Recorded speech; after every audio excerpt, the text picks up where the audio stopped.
Olá pessoal, tudo bem com vocês? Meu nome é Josiane Costa, sou professora de língua portuguesa e hoje eu quero falar com vocês sobre as funções do SI, especificamente sobre duas funções do emprego do SI. E gostaria de fazer uma pergunta para vocês. Você sabe como diferenciar índice de indeterminação do sujeito de partícula apassivadora? Não? Então, colhe aqui comigo que vocês vão ter gabarito para responder essa pergunta, tá certo? Então, vamos lá. O uso do SI, pessoal, confunde porque ele pode assumir diversas funções gramaticais. Ora, pode ser empregado como índice de indeterminação do sujeito, quando a pessoa não quer identificar esse sujeito por alguma razão, certo? E ora, pode ser empregado como partícula apassivadora. A grande questão é, como é que eu faço para distinguir quando o SI está empregado como índice de indeterminação do sujeito e como partícula apassivadora, certo? Então, existem alguns pontos distintivos para que seja possível compreender cada um desses empregos do SI, certo, pessoal? Então, vamos lá. Observe, eu trago aqui no primeiro momento para vocês 3 situações que o SI vai ser índice de indeterminação do sujeito. Se vocês tiverem esse conhecimento prévio, vocês vão entender que, na análise que vocês forem fazer, que o SI, na verdade, ali está empregado com a função gramatical de índice de indeterminação do sujeito. Porém, se vocês não tiverem esse conhecimento prévio, isso vai dificultar. Então, nesse primeiro momento, eu vou trazer de um modo bem geral, certo? Mas deixarei aqui um conteúdo falando sobre transitividade verbal, que isso vai ajudar vocês na hora da análise, tá certo, pessoal? Então, vamos lá. O SI, ele vai ser índice de indeterminação do sujeito nessas 3 situações, certo? Quando eu tenho SI mais verbo transitivo indireto. Então, só para vocês lembrarem, o verbo transitivo é o verbo que precisa de complemento. E ele é indireto porque esse complemento é ligado ao verbo por meio de uma preposição obrigatória, certo, pessoal? Então, precisa-se. Já vemos o se ligado ao verbo precisar, que é um verbo transitivo, correto? E de auxílio é o complemento, é o objeto indireto desse verbo, certo? Então, eu tenho se ligado a um verbo transitivo indireto. Logo, esse se é um índice de indeterminação do sujeito, correto, pessoal? Porque ele está ligado, ele está aplicado a um verbo transitivo indireto. Então, identificou isso, já pode falar na questão que o se está aí como índice de indeterminação do sujeito. A segunda situação é quando eu tenho o se mais verbo intransitivo. Só para que vocês possam relembrar, né? O verbo intransitivo é um verbo que ele não projeta complemento porque ele já significa sozinho. Só como exemplo, ele dormiu, o bebê nasceu. É verbos intransitivos. Nesse caso aqui, o exemplo que eu estou utilizando é o verbo chorar, que é um verbo intransitivo, certo? Só para ficar um pouco mais claro, ele chorou. Então, não precisa dizer se ele chorou muito, se ele chorou pouco, onde foi que ele chorou, né? Não projeta nenhum complemento. Mas nesse caso aqui, eu estou usando o verbo chorar. O se está ligado a esse verbo, chora-se, e eu estou usando aqui 2 palavras, que são 2 advérbios. Um advérbio de intensidade, certo? E um advérbio de local, que é o advérbio muito, intensidade, e o advérbio de local, aqui, de lugar, né? Mais especificamente falando, ou melhor falando. Então, eu tenho um verbo intransitivo, não necessita de nenhum complemento, e tenho aqui o se. Logo, esse se também é índice de indeterminação do sujeito, porque eu não sei quem foi que chorou. Eu disse que chora-se muito aqui, onde estou, chora-se muito, mas quem chorou? Então, é uma forma de indeterminar esse sujeito. Logo, se o verbo é intransitivo e tem um se ligado a esse verbo, eu tenho aí o se empregado como índice de indeterminação do sujeito. A terceira situação é quando eu tenho se mais verbo de ligação, certo? Eu aconselho que vocês vejam listas desses tipos de verbos, e quando nós estamos tratando da função do se e tratando de índice de determinação do sujeito e partícula apassivadora, Para saber essa diferença, nós vamos passar por transitividade verbal e vozes verbais, certo? Eu prometo que eu vou deixar um conteúdo aqui falando sobre vozes verbais e também sobre a transitividade verbal. Mas, até lá, vocês podem ver algumas listas desses verbos. Então, a terceira situação é quando o se está ligado a verbo de ligação, certo? O verbo de ligação tem a função de ligar aí o seu sujeito, a sua característica. Vamos lá. Não se parece feliz ali. Então, o verbo parece, ele é um verbo de ligação. O se, ele está antecedido a esse verbo por conta da palavra não, que é uma palavra atrativa, certo?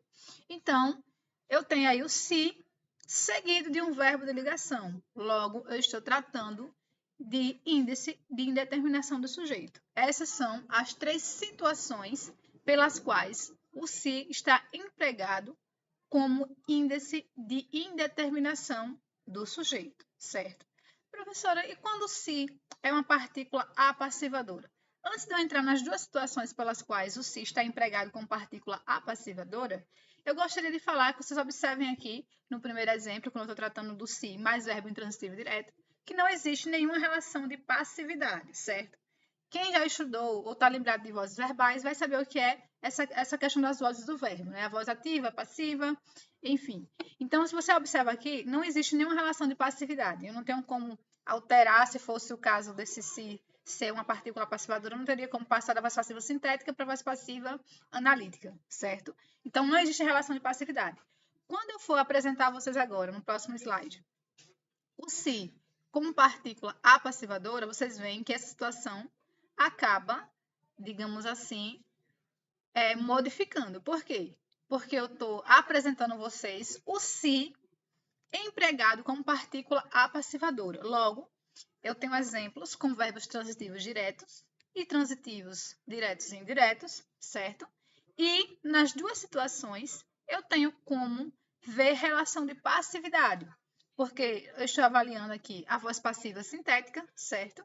E a relação de passividade, eu posso transformar essa voz passiva sintética na voz passiva analítica. Tá certo, pessoal? Isso quando eu estou empregando o se como partícula apassivadora.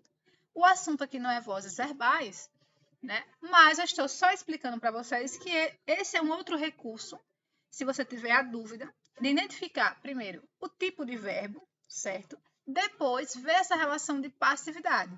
Porque no caso de índice de indeterminação do sujeito, a gente percebe que não existe nenhuma relação de passividade quando o se está ligado ao verbo transitivo indireto, certo? E lá também, obrigatoriamente, esse verbo vai estar na terceira pessoa do singular. No caso aqui do se empregado como partícula apassivadora, o verbo ele pode estar tanto na terceira pessoa do singular ou do plural, tá certo? Então, as 2 situações pelas quais o se será empregado como partícula apassivadora, eu tenho a primeira situação, o se mais verbo transitivo direto, certo? Eu trouxe aqui 4 exemplos para vocês verem. Então, vamos lá. Pouparam-se as garotas. Observe que quem poupa, poupa alguma coisa. Nesse caso, poupa algo a alguém, né? Nesse caso, foi poupar as garotas, certo? Então, pouparam-se as garotas. Segundo exemplo, poupou-se o carro. Alugam-se casas. Fazem-se exercícios para ficar em forma. Então, quem poupa, poupa algo a alguém. Quem aluga, aluga alguma coisa. Nesse caso, foi casas, certo? E quem faz, também faz alguma coisa. São verbos transitivos diretos que os seus complementos são ligados a esses verbos sem auxílio obrigatório de preposição. Então, se eu tenho um verbo transitivo direto e o se ligado a esse verbo, logo eu estou tratando de uma partícula apassivadora, certo? A segunda situação é quando eu tenho se mais verbos transitivos diretos e indiretos, certo, pessoal? É o que vai acontecer aqui. Só para vocês lembrarem, os verbos transitivos diretos e indiretos são verbos que projetam 2 complementos na mesma oração. Como vocês veem aí, eu tenho o complemento, né? O primeiro complemento, que é um objeto direto, porque ele está sendo ligado a esse verbo sem auxílio de preposição, e o segundo complemento com auxílio de preposição. Então, estou tratando de verbo transitivo direto e indireto. Essa é a segunda situação pela qual o se tem a função gramatical de partícula apassivadora. Vamos lá. Então, primeiro exemplo. Dedica-se o tempo aos filhos, certo? Observe, dedica-se. Quem dedica alguma coisa a alguém. Nesse caso, dedica-se o tempo aos filhos, certo? Primeiro complemento sem auxílio de preposição, segundo complemento obrigatoriamente com auxílio de preposição. Por isso que é um verbo transitivo, direto e indireto, certo, pessoal? Segundo exemplo, confia-se dinheiro aos aposentados. Quem confia alguma coisa a alguém, nesse caso, né? Então, confiou-se o dinheiro a quem? Aos aposentados, certo? Por isso é um verbo transitivo direto e indireto. Terceiro e último exemplo, encobre-se os fatos ao policial. Então, o verbo encobrir também projeta dois complementos. Um ligado sem preposição, o outro obrigatoriamente ligado com preposição. Como havia falado, aqui existe relação de passividade, né? Como o próximo exemplo aqui vai mostrar para vocês. Então, vamos lá.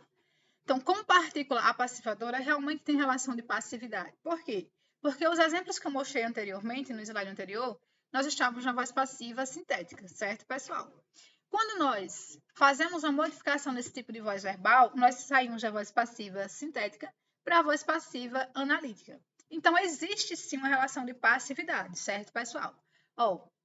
Primeiro exemplo, as garotas foram poupadas pelos criminosos. Eu tenho sujeito, né, sujeito paciente, tenho o verbo ser, particípio e tenho o agente da passiva. As casas foram alugadas pelos gringos, certo? Então, aqui eu passo da voz passiva sintética para a voz passiva analítica. De igual modo, no segundo caso, o dinheiro foi confiado aos aposentados pelos agiotas. Os fatos foram encobertos aos policiais pelos familiares. Então, você observe que existe relação de passividade. Esse é o último recurso que eu diria para vocês distinguirem essas funções do se. Por quê? A primeira situação é vocês observarem qual é o tipo de verbo que esse se está empregado, certo? E a última situação seria justamente observar se há relação de passividade. Porque se nós voltarmos ao primeiro exemplo do se como um índice de indeterminação do sujeito ligado a um verbo transitivo indireto, vocês vão observar que é impossível ter alguma relação de passividade, conforme está mostrando aí no slide, porque não tem como. Não existe relação de passividade com o verbo transitivo indireto, certo?